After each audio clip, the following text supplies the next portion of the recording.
Bonjour, je m'appelle Stéphanie Plante, je suis résidente de Côte-des-Sables et mon initiative, c'est de nommer ce parc communautaire d'après l'artiste Inuk Ani Putuguq. Parle-nous là de une initiative qui est beaucoup plus ciblée dans notre communauté. On parle de nommer le parc de la Côte-de-Sable, qui n'a pas vraiment un nom particulier, pour une artiste de Première Nation d'origine inuit qui était dans notre communauté. Oui. Au fil des années avec mon fils, et vous avez participé un peu, vous étiez très généreux. On était allé à toutes les bibliothèques, on a même mangé à tous les McDo l'année passée.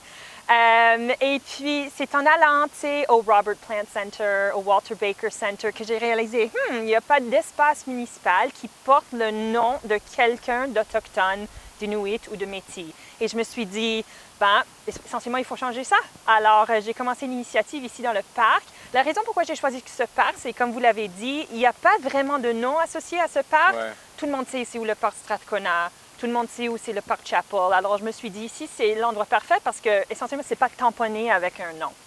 C'est exceptionnel. Tu as choisi l'artiste Ani Putuguq. Parle-nous un petit peu de ce que tu connais d'elle et puis pourquoi avoir choisi cette personne.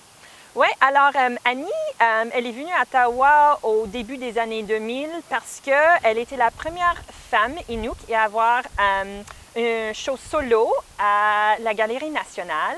Et puis ensuite, elle est allée autour du monde montrer son art. Et moi, je suis vraiment fixée par les gens qui peuvent rendre l'ordinaire extraordinaire. Alors, elle a peinturé, ou je devrais dire, elle a dessiné des œuvres qui montrent des gens qui sont en ligne au dépanneur ou qui regardent la télé. Et c'est vraiment... Le commun. Exactement. C'est le jour à jour. Hein?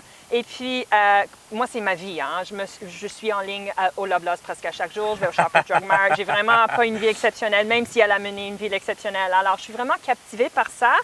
Et puis, vraiment, ici, le parc, c'est pour les gens de tout le monde. Il y a des sans-abri qui sont ici, il y a des enfants, il y a le centre communautaire. Alors, je voulais que le parc représente les gens qui habitent ici à Côte-des-Sables. Et, comme tu le sais, on a vraiment une population vibrante qui viennent du nord du Canada. Absolument. C'est important de signifier pour les gens qui ne connaissent pas Annie qu'elle est décédée il y a quelques années.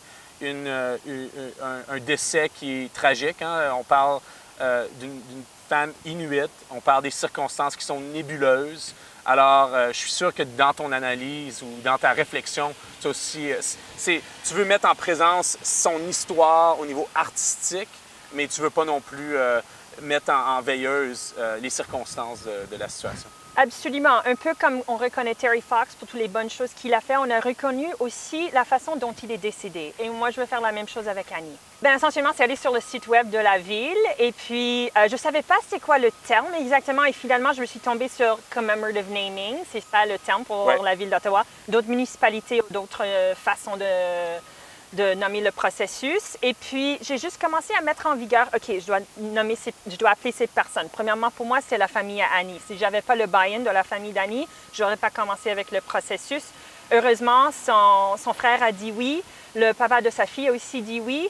Et j'ai commencé, pour la première fois de ma vie, j'ai appelé Nunavut. Je n'avais jamais appelé Nunavut auparavant. Alors, maintenant, j'ai fait des liens avec des organisations autochtones inuits dans la ville. Et ça m'a vraiment ouvert les yeux, non seulement dans les circonstances dont ils vivent, mais comment la ville et la province mettent beaucoup d'emphase sur garder le culturel et juste garder des emplacements pour que les enfants inuits aussi ont une place à aller pour des garderies ou pour jouer. Garder l'identité. Exactement. Ouais, et tu sais, comme francophone, pour nous, l'identité, c'est tout. C'est ça. Et puis, pour moi, si une francophone peut avoir des écoles dans les alentours pour envoyer les fils, on pourrait certainement avoir un parc que les Inuits peuvent voir quelqu'un qui est super fameux, franchement, à Nunavut, nommé d'après quelqu'un qu'ils connaissent. Donc, officiellement, tu as soumis la demande. Pas encore. Je veux juste clarifier, pas encore. Il y avait 2 personnes qui veulent mettre des lettres de référence et j'ai pas encore eu des réponses. Mona Fortier, j'ai pas encore eu sa lettre. Et Jen Harper, qui est la femme qui a commencé Cheekbone Beauty, qui est une ligne de cosmétiques à Sephora. Elle est une femme autochtone. Alors, j'attends juste les lettres et puis ensuite, je vais soumettre ma demande. Alors, parle-moi du processus. Il faut se soumettre à la ville. On va rencontrer la ville. On va leur demander des questions sur les processus de nomination. Pour toi, quelle a été ton expérience? Vraiment, j'ai été sur le fameux Google et j'ai juste fait des recherches dans les autres villes, comment ça se fait le processus. Et puis, j'ai envoyé ma demande à la ville et la première étape, essentiellement, c'est qu'ils doivent faire une recherche sur le nom. Si déjà il y a un parc à ce nom, ça peut être un conflit avec le 911. Ouais, j'ai soumis le nom, puis ensuite on a eu le COVID, la pandémie.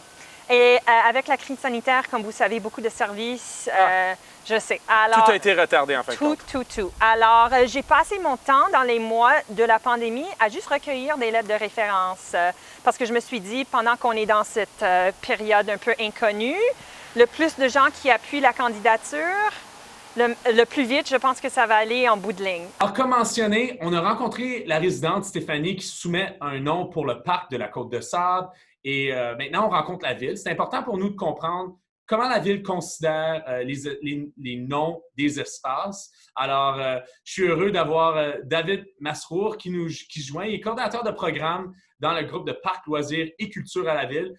Alors, tout le monde du public ou du conseil municipal peut proposer un nom commémoratif pour une rue, une installation ou un parc municipal. La contribution de la personne dont le nom est proposé doit répondre à au moins un des critères du programme approuvé par le conseil. Alors, la personne nommée a fait preuve du courage ou rendu des services exceptionnels. La personne nommée s'est dévouée de façon extraordinaire au service de la collectivité. La personne nommée a encouragé l'égalité et a travaillé à éliminer la discrimination, où le nom commémoratif revêt une importance historique. Oui, alors le nom commémoratif proposé est évalué par différents services et directions de la ville et l'approbation finale relève des services de la sécurité et de la gestion des mesures. Ces démarches visent à éviter d'utiliser des noms qui existent déjà, car ça peut causer des problèmes lorsqu'on fait appel au 911. Une fois que le nom est approuvé et que la personne qui la propose a soumis le formulaire de demande et l'affidavit, nous organisons une rencontre du comité sur les dénominations commémoratives afin qu'il examine la demande et approuve le nom avant de procéder à la consultation publique. Oui, alors une consultation publique de 30 jours est ensuite lieu, au cours de laquelle les membres du public peuvent donner leur avis à propos du nom proposé. Alors, on veut entendre qu'est-ce que notre communauté a à dire. Excellent. On voit que le processus est en branle. Évidemment, la résidente fait beaucoup de travail de consultation puis d'information auprès de la communauté sur la soumission particulière. Si les gens sont intéressés à nominer quelqu'un, quel est le meilleur contact? Est-ce que c'est aller à ottawa.ca ou est-ce qu'il y a un contact plus direct? Tu peux y aller sur ottawa.ca puis tu vas chercher nom commémoratif ou nous envoyer un courriel à nonottawa@ottawa.ca. Excellent. Merci beaucoup pour ton temps, David. Merci beaucoup, Mathieu. Bonne journée.